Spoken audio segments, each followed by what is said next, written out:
Monsieur le député de Bonaventure. Monsieur le Président, l'accord du bois d'œuvre entre le Canada et les États-Unis a pris fin en octobre dernier. Depuis avril 2013, le Québec a fait ses devoirs afin d'atténuer les craintes des Américains avec la mise en place du nouveau régime forestier.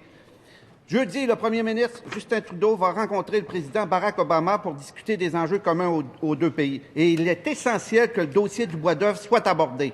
Le premier ministre doit interpeller M. Trudeau pour que les intérêts de l'industrie forestière québécoise soient défendus. L'accord expiré a été nettement plus avantageux pour l'Ouest.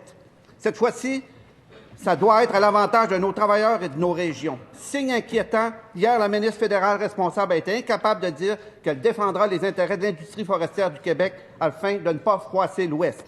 Monsieur le Président, est-ce que le premier ministre a communiqué avec son homologue fédéral afin de faire pression pour qu'il défende les intérêts du Québec devant les Américains?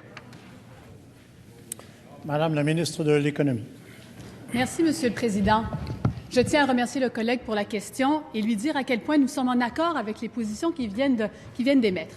Vous savez, Monsieur le Président, le bois d'œuvre, la question du bois d'œuvre est essentielle au Québec. Et nous avons rencontré les gens de l'industrie. Nous avons également parlé avec nos homologues fédéraux à plusieurs reprises. Et je peux lui dire une chose à mon collègue de l'opposition, c'est que nous allons défendre le libre-échange, le régime forestier qui a été choisi au Québec pour vraiment s'assurer qu'il y ait un libre-échange entre les États-Unis et le Canada, entre les États-Unis et le Québec, que la position du Québec soit claire. Nous, ce que nous voulons, c'est que le régime forestier québécois soit reconnu.